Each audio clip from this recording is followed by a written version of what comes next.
الحمد لله رب العالمين والعاقبة للمتقين ولا عدوان إلا على الظالمين وأصلي وأسلم على نبينا محمد وعلى آله وأصحابه ومن اهتدى بهديه إلى يوم الدين. أما بعد فقد قال الله تعالى في محكم تنزيله وهو أصدق القائلين: إنا عرضنا الأمانة على السماوات والأرض والجبال فأبين أن يحملنها وأشفقن منها وحملها الإنسان إنه كان ظلوما جهولا.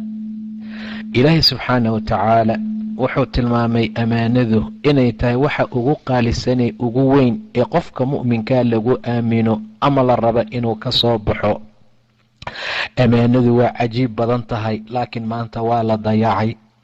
Rasuulkuna wuxuu ku tilmaamay amaana haddii la dayaco inay tahay calaamad ka mida calaamadaha aakhiru zamanka. Maalin asagoo xadiitheynaya oo saxaabada xadiid u akhrinaya nin yimid, markaasuu su-aal weydiiyey oo dhahay: yaa rasuul allah, mata saaca, goormay saacadda qiyaama dhacaysaa? Rasuulku xadiidkiisuu iska watay, ninkiina dankama gelin mana u jawaabin. Saxaabada qaar baa waxay dhaheen wuu maqlay nebiga ninka su-aashiisa, laakiin su-aashii buu dhibsaday, waa karahsaday. Qaarkoodna waxay dhaheen maya, maba maqlinba nebi moxamed oo su-aal la weydiiyey, maba aamusi lahaynba.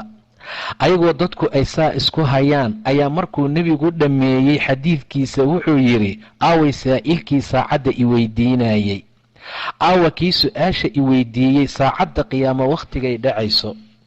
aniga waaye buu yidhi. Rasuulku wuxuu yidhi sala allahu calayh wasalam: idaa wusida alamru idaa dayicat alamaana faintadir isaaca. haddii ammaanada la dayaco oo ammaanada la xanaanayn waayo, oo ammaanada laga soo bixi waayo, oo hal qofood oo ammaano guta la waayo, saacadda qiyaamo sug ayuu yidhi nebiga sala allahu calayhi wasalam. saacadda qiyaamo sug ayuu yidhi haddii aad aragto ammaanadii oo la dayacay, ammaanadii oo la dayacay, saacadda qiyaamo sug. idaa dayicat alamaana faintadir isaaca. saacadda qiyaamo sug. ninkiibaa su-aasha sii wato wuxuu yidhi: maxaa laga wadaa idaacitaankeeda? see loogu ciyaarayaa saacadda qiyaamo, macnaha ammaanada? markaasuu rasuulku ugu jawaabay: haddii loo tiiriyo hogaaminta, madaxtinimada, maamulka qofaan ehel u ahayn, una qalmin, una cuntamin, saacadda qiyaamo sug ayuu yidhi nebiga sala allahu calayhi wasalam. taa waxay tilmaamaysaa ammaanada oo la dayaco inay tahay waxa ugu weyn ee asbaabi u noqon kartaa in la gaaray qiyaamo saacaddeedii, wakhtigeediina markaa soo dhowaaday. maanta oo kale waxaa la dayacay ammaanadii, waxaa la dayacay wax allaala wixii khayr ahaa, waxaa la dayacay wax allaala wixii dadka muslimiinta la rabay inay isku ammaano gutaan. ammaanada oo la guto waa shayga ugu fiicanee qofka iimaankiisa lagu fiirin karo. ammaanadoo lagu ciyaaroo la dayacana waxay ka mid tahay waxyaabaha qofka loogu tilmaami karo astaanna u ah sifada munaafiqiinta ka mid ah inay markaa tahay. saa darteed baa rasuulku wuxuu yidhi sala allahu calayhi wasalam: aayadda ama sumudda ama calaamadda lagu yaqaano qofka munaafiqa waa 3. markuu sheekaynayo been buu sheegaa, marka lala ballamana wuu ka baxaa, haddii la aaminana wuu khiyaanaa. idan ammaano khiyaanitaankeeda munaafiqiinta lagu yaqaanaa. janaabada oo laga qubaysto waa ammaano. qofka oo mataqaanaa khayrkii wanaagga ku dadaala waa ammaano. waxa salaada eena loo dhiibay waa ammaano. ilaahay subxaana wa tacaala wuxuu samayna dhahay waa ammaano. owlaadda laguu dhiibay waa ammaano. ammaanadaasoo dhana waxaa la rabaa inuu qofku ka soo dhalaalo ama ka soo baxo. samaawaadkii arladaa loo dhiibay, buurihiina waa loo bandhigay, saddexdoodaba way diideen. innaa caradna alamaanata, ammaanadii waxaan u bandhignay oon u dhiibnay buu yidhi ilaahay, cala asamaawaati waalardi waaljibaal fa abayna an yaxmilnahaa intoodaba waa diideen inay xambaaraan. amarkii ilaahay oo ay diideen ma ahee ugu horayntii bandhigii loo bandhigay ma ahayn mid lagu ikra'ay oo lagu qasbay, mid waajib inay ku qaataan ahayd ma ahayn, laakiin waxaa loogu dhiibay waxay tahay in la khiyaar geliyey inay qaadan karaan iyo inay ka tegi karaan. amaa amarka alla ma ka hor imaanayaan subxaana wa tacaala. innaa caradna alamaanata cala asamaawaati iyo waalardi iyo waaljibaali fa abayna an yaxmilnaha wa ashfaqna minhaa. way ka cabsadeen inay ka soo bixi waayaan, way ka cabsadeen sidii loogu talagalay inay u gudan waayaan, way ka cabsadeen buu yidhi ilaa subxaana wa tacaala. wa ashfaqna minhaa waxamalaha alinsaan. insaankii baa dhabarka u ritay. insaan baa yidhi keen anaa qaadaye. insaan baa ammaano soo qaaday. laba calaamad buu leeyahay. innahu kaana daluuman jahuulan, waana dulmi badan yahay, waana jaahil, ma yaqaana maslaxadiisa iyo wanaagiisa. teeda kale haddana waa daluum oo waa mid dulmi badan. ammaanada marka loo dhiibo yuu dayacaa, saasuu markaa ku dulmiyaawa. ammaanada marka loo dhiibo ayuu inkiraa, waa jaxdiyaa. ammaanada marka loo dhiibto marka hore ma ka fiirsanayo, waa jaahil. marka kale haddii loo dhiibana waa dayacaa. saasuu markaa ilaahay ku tilmaamay insaanka, innahu kaana daluuman jahuulan. ammaanadii xaalkeedu saa ahaa oo cir diiday oo dhul diiday oy buuro diideen, insaankii baa dhabarka u ritay. aaway xagguu uga soo bixi waaye maanta? ummaddii way isku dheggan yihiin. waxbaan kuu dhiibtay iyo iima dhiibanin. cid maanta ammaano loo dhiibtaa la la'yay. xudayfa ibnulyamaani yaa ka sheekeeyey ammaanada iyo xaaladeeda. ilaahay subxaana wa tacaala qalbiga asalkiisa ayuu ku sugay baa la yidhi. ka bacdi qur'aanka ayaa noo caddeeyey, sunnadii baa timid oo way noo caddaysay. intaa ka bacdi rasuulku wuxuu caddeeyey ammaanada in la rafaci doono. qofku waa hurdayaa, markuu hurdaa qalbigiisa laga qaadaa ammaanada. waxay noqonaysaa sidii bar oo kale. waa seexana haddana waa laga qaadayaa ilaa marka dambe ay noqoto wax bocol oo kale, meel gubatay oo aad mooddo inay soo bararto biyo ay ku jiraan, waxna aan markaa ku jirin. dadku waxay gudagelayaan inay tabaayacoodaan ooy mubaayaco samaystaan. xilli waxaa isoo martay buu yidhi xudayfa, qofkaan ammaano u dhiibanay aan iska fiirininba.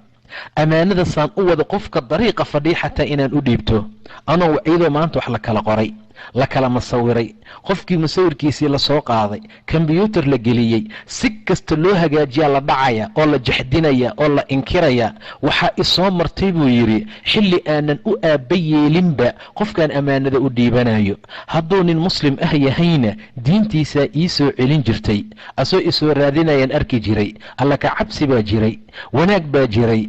hadduu yuhuudi yahay ama nasraani yahayna qofka waaligiisa ee saacigiisa ah ayaa iiga soo celin jiray. amaa hadda buu yidhi, waa xudayfa ibnu yamaani, waa nin saxaabi ah xilli uu noolaa. maanta oo aan joogo wallaahi inaan ammaano u dhiibanaynin ilaa fulaanan wa fulaan, hebel iyo hebel maahane. laba qofood buu tilmaamay. waa xilli saxaabi joogay, waa xilli taabiciyiin noolaayeen. maanta xaggee lagu jiraa marka?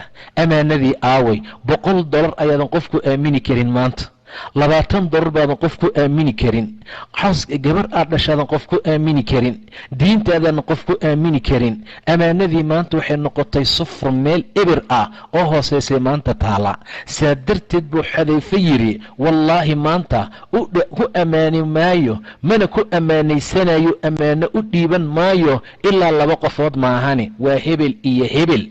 xaaladaasaa soo martay. saa darteed dadka muslimiinta ah intaad dadaali kartiin dadaala. ammaanada intaad xafidi kartaan xafida. ammaanada dhulaad diiday tiri soomaalidu, ciraad diiday bay tiri, insaan baa soo xambaartay. waasay aayaddu tilmaantay. xaaladaasaa marka la rabaa qofka muslimka inuu aad uga shaqeeyo.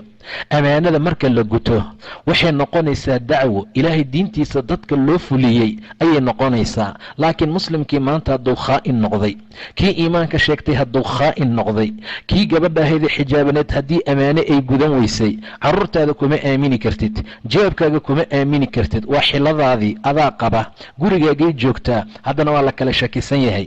ninkii wax qabayna ma aaminsana naagtuu qabay, naagtii la qabayna ma aaminsana odageedii. dhibkaasaa maanta jira. ilmihii isma aaminsana, dariskii isma aaminsana, macallin iyo ardaygiisa isma aaminsana, madaxweyne iyo raacyadu u taliya isma aaminsana.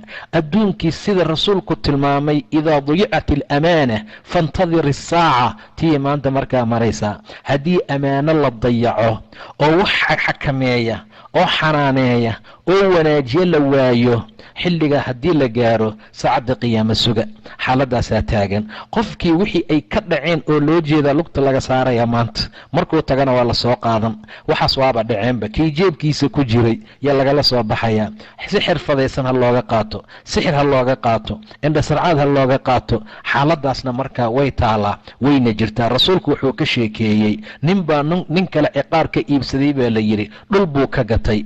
ciqaarkiibaa wuxuu ka helay jarra, waa ashuun dahab ka buuxo. ninkii mar allaala markuu soo galay dhulkii uu gatay, waa kana ashuun dahab ka buuxaaba ku jira. waa inaa lilaahi yeystay, madaxuu gacanta saartay, baadigooba wuxuu u galay ninkii imtiqaanaa dhulka ka iibiyey. muxuu leeyahay, war dhul baan kaa gatay ani, ashuun dahaba kaama gadanine, iga bixi ashuunkan dahabka dhulkayga ka bixi.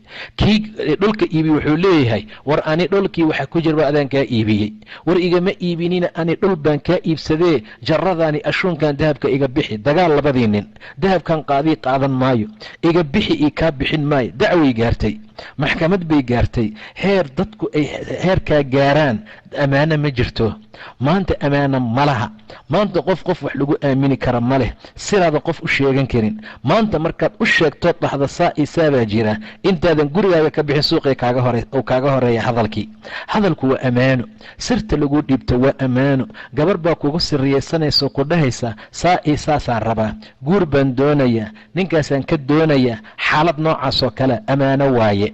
waxaad arkaysaa way bixay ayadana, waana laygu ammaanaystaye, qofna ha u sheegine, afkeygii afkaaga ammaan ha isku ahaadaane, saas iyo saasaa jirto, heblaayna saasay itiri. tan way sii qaadaysaa, tu kaley sii geed, tan waa qaadaysaa, tu kaley sii geynaysaa, ilaa magaaladii oo dhan intishaar ay ku noqoto. ammaano noocaasaa maanta dadku ka taagan yihiin. ammaano ma jirto, qof la aaminayo ma laha. kaad qabtaadan aaminayn, kii ku qabay, taa qabtaadan aaminayn, kii aad dhashaadan aaminayn. wax aamin ah la yidhaahdo yaa adduunkii eber ka noqday, ilaa man raxima allah. in yar oo fara ku tiris ahoo rabbi u naxariistay maahane subxaana wa tacaala. saa darteed labadaa nin waa dagaalameen. waxay ku dagaalamayaan ammaano. war iga bixi ammaanadan, war ammaano ma jirtay qaado. maxkamad bay isla tageen labadii nin. xaakimkii hortiisa markii la geeyey, dacwadii ay u furteen, maxaad isku haysataan? jaradan ashuunka dahabkan isku haysanaa, ani dhul baan ka gatay, ninkaane ashuun dahaba kama iibsan. kanna wuxuu leeyahy ani dhulkii waxa ku jirba waa iibiyey, bal muu iska qaato, anagoo kale ma aha. xaaladda saasoo kale ah ayaa xaakimkii wuxuu yidhi, war aan idinkala dhexdhexaadiye, awlaad ma leedihiin? midaa wuxuu dhahay wiil baan leeyahay, kii kalena wuxuu dhahay gabar baan leeyahay. wiilka gabadha u guuriye buu yidhi, dahabkana ku nafaqeeya. xafladii arooska, gurigii wixii la dhigi lahaa, sariirtii, tallaajadii, mukeyfkii iyo mtaqaanaa maacuuntii, kulli ha lagu nafaqeeyo. ilaa si kaloo la yeela malaha. heerkaasaa dadku ammaano ka taagnaayeen, heerkaasay dadku ammaano maraayeen. maba arkin baa taalla maanta. dhaara haddaartin waa kuu dhaarana, haddaad rabtid markhaatina markhaati beenaalaa jooga, calooshiisu shaqayste. ilaa rasuulku wuxuu tilmaamay aakhiru zamanku inay imaanayaan dad markhaati noqonaya, lana markhaati gashanaynin. qof markhaati ka dhiganaya ma jiro, waase kuu dhaaran. dhaar xataa hadday noqoto diyaaruu u yahay. maxkamadaha albaabkiisay taagan yihiin, weligiis kuma arkin, weligiis kuma yaqaano, xaaladaada ma oga. dhaar diyaar buu u yahay, hadal diyaar buu u yahay, inuu ku difaac diyaar buu u yahay. daday xirfad u tahay. beenta iyo dhaarta beentii shahaado zuurka dada ilmo ku biisha. marka xaaladaas haddii ammaano gaarto, dhib fara badan ayaa imaanaya. rasuulka sala allahu calayhi wasalam markuu magaalada maka soo galay, wuxuu weydiistay cuthmaan ninka la yidhahday furaha haayay in furaha uu soo dhiibo. wuu diiday. inuu rasuulku furaha kacbada uu u dhiibo wuu diiday. markaa kadib ilaa mushrika buu ahaa. intaa kabacdi baa cali bni abi aalib intuu u tegey si xoog ah looga soo qaaday furihii. nebiga kacbadaa loo furay, xaajadiisuu ka dhammaystay. mar allaala markuu dhammaystay buu yidhi ninka ha loo celiyo furihiisa. waayo ilaah baa wuxuu soo dejiyey ina allaha ya'muru bilcadli waalixsaan ina allaha ya'murukum an tu'addu alamaanaati ilaa ahliha. celiya buu dha ilah subxaana watacaala. gaalba ha ahaado, mushrik ha ahaado, ammaane uu haayay waaye, xoogaad uga soo qaadateen, saa darteed u celiya. ina allaha ya'murukum an tu'addu alamaanaati ilaa ahliha waidaa xakamtum bayna annaasi an taxkumuu bilcadli ina allaha nacim maa yacidukum bih ina allaha kaana. aayaddaasaa soo degtay. ilaah wuxuu idin amrayaa inaad u celisaan ammaanada dadkii lahaa. waa loo celiyo, farta laga saaray. marna koruu fiiriyaa ninkii, marna hoosuu fiiriyaa. waa la handaday, xoog baa looga qaaday, waa laga soo dandhamaystay, gacantaa loo soo geliyey. wallaahi diintan diin xaq ah waaye buu yidhi. ashhadu an laa ilaaha ila allah wa anna muxamadan rasuulullah. waxaan qirayaa ilaahay maahine in alla kaloo xaqnimo lagu caabudo inuusan jirin.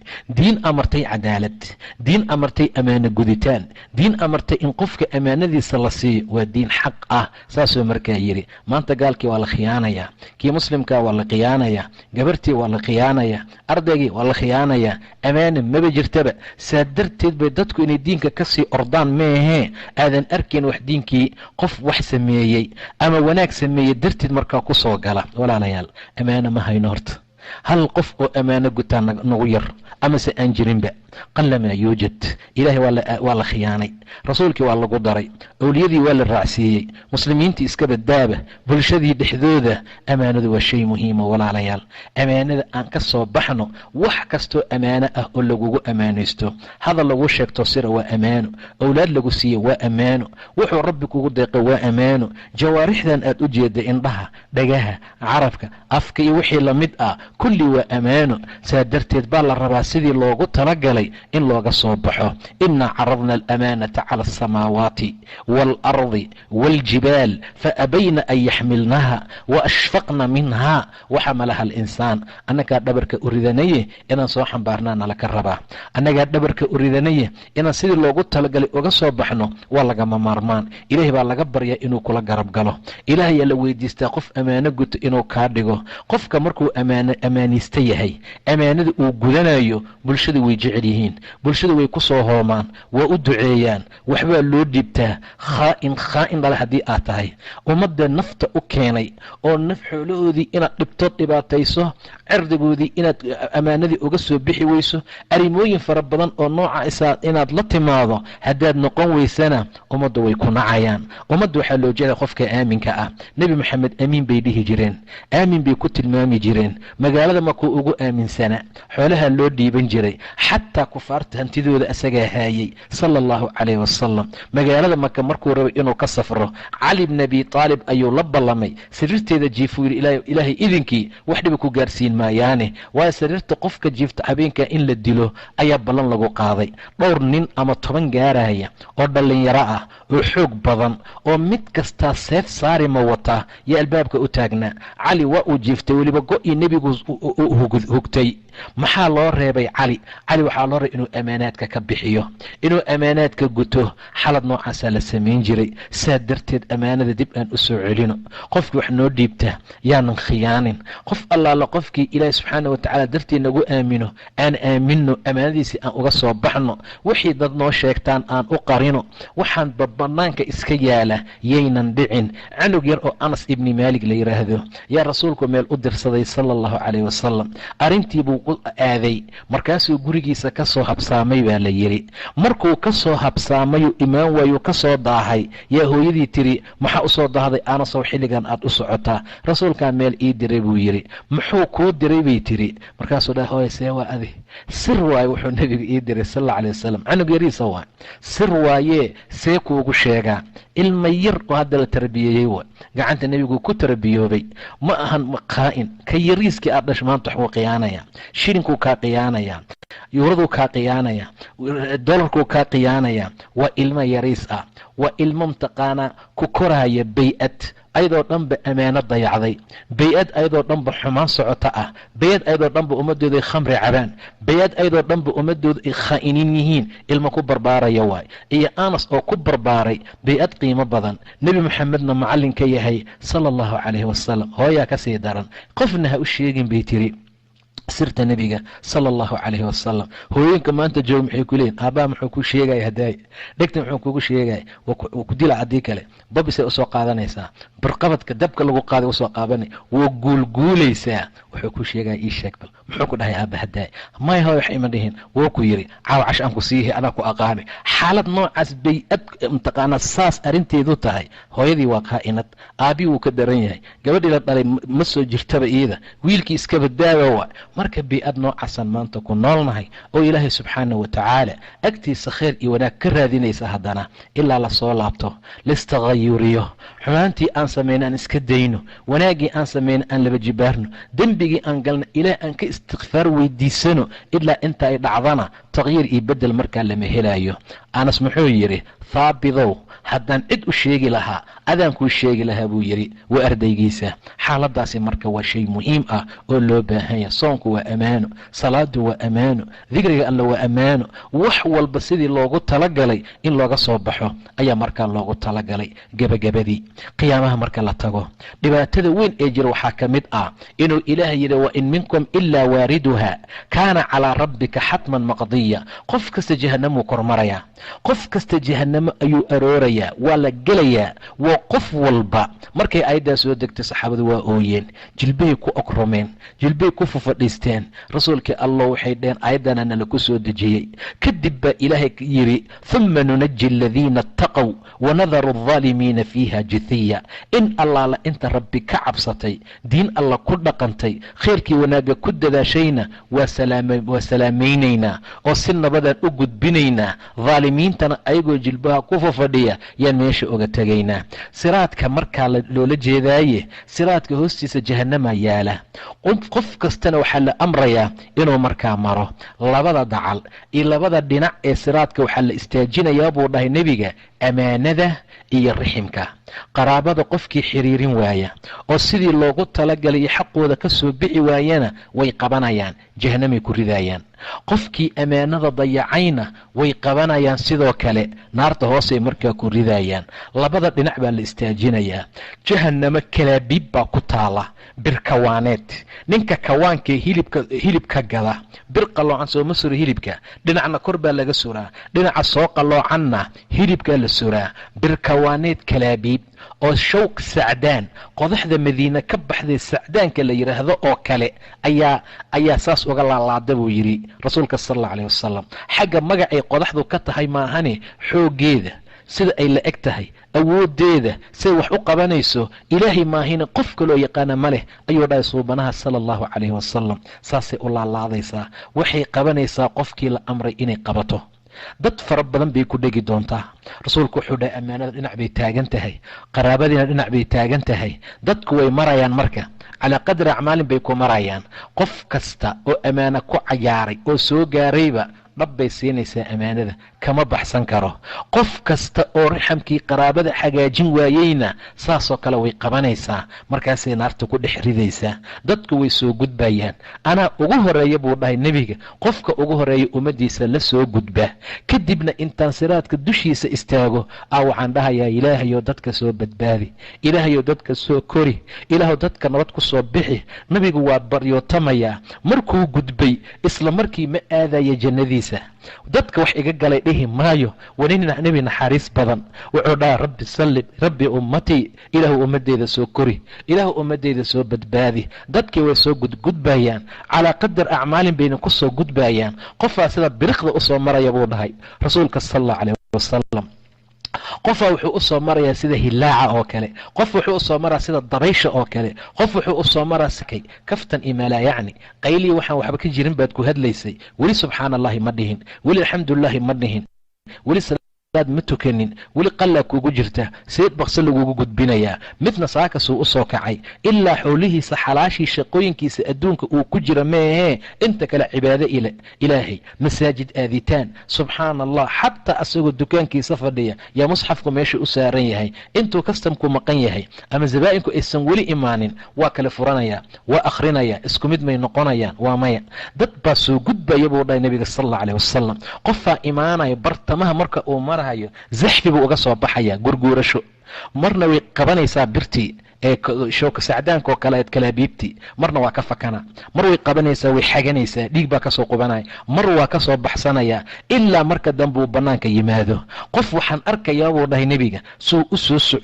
soo socday bartamaha markuu gaara camalkiisii dhammaaday horena wuu ka soo gudbay gadaal muu noqon karo horeyna ma u soo gudbi karo camalkii uu ku soo gudbi lahaa wuu go'ay midna intay qabatay jahaname intay isku jebiso yaa jahanamo markaa lagu tuurayaa dadku saasay xaaladoodu kala noqonayaan ammaanadu waa shay muhiim ah waa shay cajiib leh waa shay qayim ah waa shay loo baahan yahay inay dadku markaa ka soo baxaan sida loogu talagalay aan uga soo baxno ammaanada aanu gudano sida ay tahay aan ula nimaado rabbi subxaana wa tacaala aan ka cabsano khayrkii wanaagga aan ku dadaalno waalidkana la jooga waa nagu ammaano way nagu soo tacbeen dhib iyo mashaakil bay nagu soo mareen aan ka soo baxna wakhtigoodii ayaa la joogaa way daciifeen way tabar dhigeen ma socon karaan waa annaga darteena qaaraa gurguurta qaaraa ul ku tukuba qaaraan suulida aadi karin annaga darteennii waay markii marxaladeennii la soo gaaray inaan ammaanadeennii gudano waa shay muhiim ah xaasaska guryaha noo jooga ayaga laftigooda waa nagu ammaano guryahoodii baan ka soo wadnay